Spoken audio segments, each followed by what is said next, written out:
Okay, so it's been a very, very long time, but I'm here for a special reason today. It is my 2-year vegan anniversary. I don't really know whether to call it a birthday or an anniversary, but yeah, veganversary. So 2 years ago today, I made the decision to give up meat and dairy for good. And I can honestly say the only regret that I have is that I didn't do it sooner. A lot of people, especially new vegans, are like, oh my God, it's so difficult. And I run a lot of pages for new vegans. So if anyone's interested in finding out what those pages are, just hit me up in the comments below.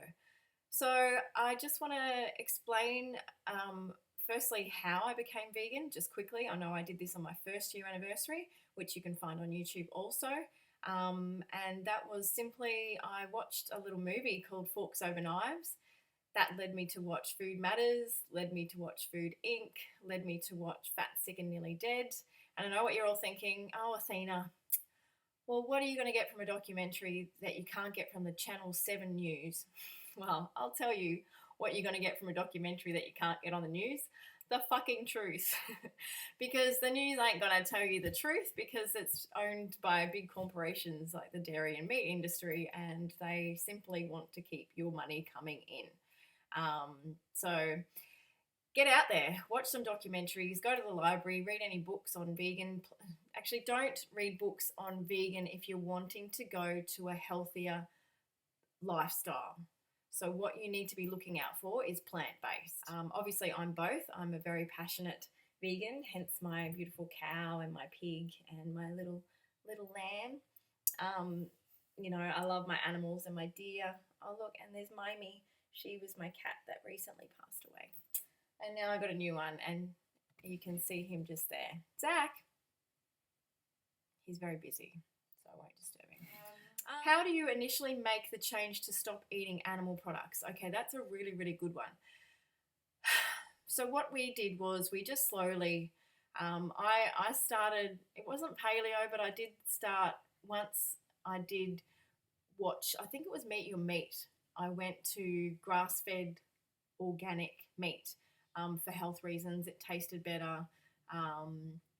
There was no added hormones, and that always frustrates me now when I hear that, no added hormones, because they can't actually say hormone-free, because if they did, they'd be lying, because all meat contains hormones. So if you're having hormonal issues, the best advice that I can give you is to get off the meat and get off the dairy particularly. Dairy is a lot higher in hormones than meat. You'd be surprised because it is from a lactating cow, and have that baby taken away from you. So be mindful of that. So it's full of cortisol, full of anxiety, and it's something that you really should avoid putting in your body. From an emotional point of view, when we've all been brought up on animal products, it's such a big change. Yeah.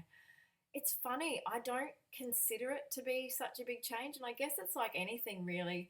If you consider it to be difficult, then it will be. It's like weight loss. If you consider it to be difficult, it will be. You've got to change your mindset and go, oh, okay, it's really easy. And focus on all the things that you can have as opposed to what you can't. There's so many different meals that you can make that, if you want, replicate meat.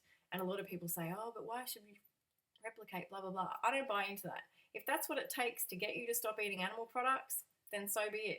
If you want to replicate meat, that's absolutely fine. We do sometimes. Sometimes, the girls will say, oh, I really feel like chicken nuggets. Okay, so we'll get a meat-free packet of chicken nuggets. Hey, it's not healthy, It's certainly not as bad as eating the chicken nuggets because we don't really know what's in them for a start. We're brainwashed to believe, that we need to eat meat every time we turn on the TV. Every ad is advertising Curtis Stone and his lamb chops, or, that fat guy that's going to have a heart attack in a minute, Sam, what's his name, that does the lamb on Australia Day.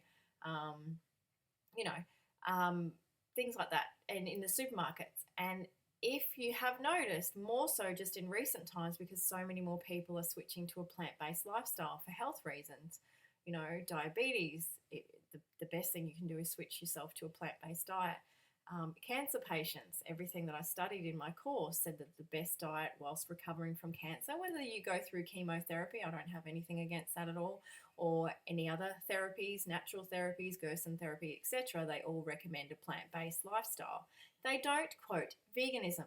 There is a huge difference between plant-based and vegan. Okay, so that was one of the questions. What is the difference between plant-based and vegan? Right, so plant-based is purely you're eating for health. You're still certainly saving the animals and the environment and and your health, of course, but you're refraining from eating processed foods because they're not plant-based. They've got like chemical-laden foods and things like that. You're trying to get as close to eating whole food. So whole grain pasta, wholemeal breads, whole, breads and things like that, Ezekiel bread. That's plant-based, flours that aren't white bleached processed flours, like your coconut flours or your almond meal and things like that. They're plant-based. So you can have them. You can still have your baking. You can have everything, but it's just whole foods, natural foods, which is what we're meant to eat.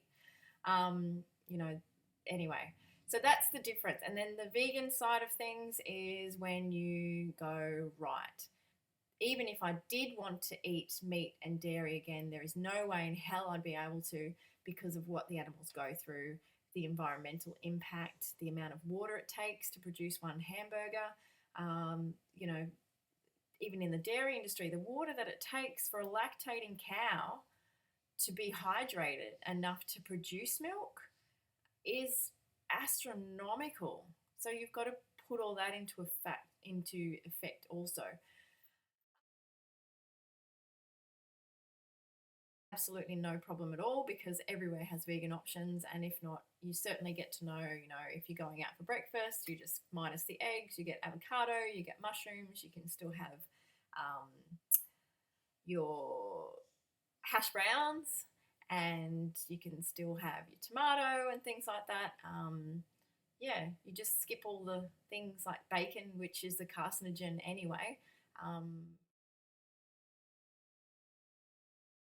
You make a salad, you make some patties, beautiful grated beetroot patties with, turmeric and garlic and sweet potato and carrots, and my mouth is salivating, and squish it all together with some water, or some coconut oil, just a little bit, and fry them up, take them with you. Bread rolls, they're vegan.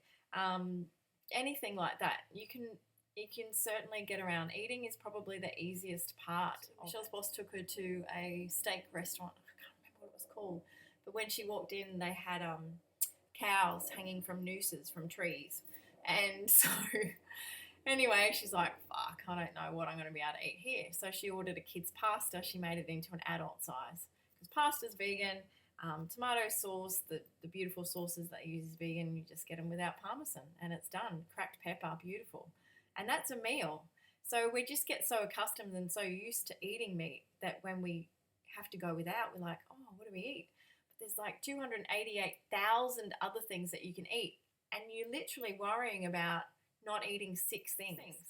Six things that you can go without, and you can eat so many more things. And that was actually the beauty of transitioning to a plant-based lifestyle, is you can eat more food without putting on weight. In fact, you actually lose weight, particularly if you tend to incorporate a lot more raw foods into your day. You can certainly eat a lot more because raw foods are very low in calories, but yet high in nutrition. So that's really exciting. And when you are nutritionally full, you are satisfied and you are raring to go like that. Actually, that's another good point, that vegans tend to have less impotency. So there you go, little tip for all the men and women at home if you want to date a vegan man. Need to know recipes. Right, well, recipes, it's simple. Just go online and Google plant-based whatever you're going to make tonight. So whether it's pasta carbonara, go into your search engine and go plant-based carbonara, and bang, it'll come up. Usually plant-based cheese sauces are made with cashew nuts. Now, don't get scared about cashews. They're actually a fruit. The cashew is actually the little bit that sits on top just as it's connected to the tree.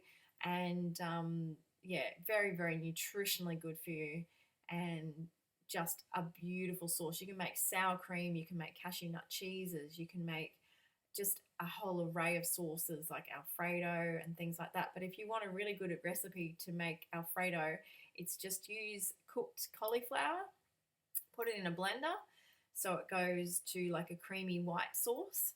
Add some nutritional yeast, which is a vegan's best friend because it's full of goodness, niacin, B12, and yeah, a few other B vitamins. And it tastes like a little bit like Parmesan cheese, but without that vomit smell and taste. Me, because I was always on about, you must eat meat. Vegetarian clients would come to me and go, "Can you do me a diet plan?" I'd be like, "Fuck no, you don't eat meat. What's fucking wrong with you?" Half my whole entire meal plans are based on meat. We'd be having meat for breakfast, lunch, and dinner, and then and a snack would be protein shake or some Chobani yogurt with protein powder in it. So I had no idea what a vegan was, like I said, because I was the first vegan that I ever met. But for vegetarians, it was very difficult for me. I actually would refuse to do the meal plans.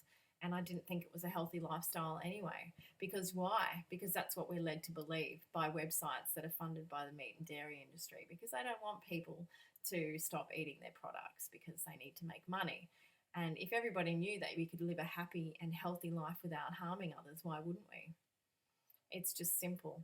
And of course, if we knew that we could eat abundance of plant foods and be really healthy, we wouldn't need health funds, we wouldn't need doctors, we wouldn't need medication. So of course the pharmaceutical companies get involved too.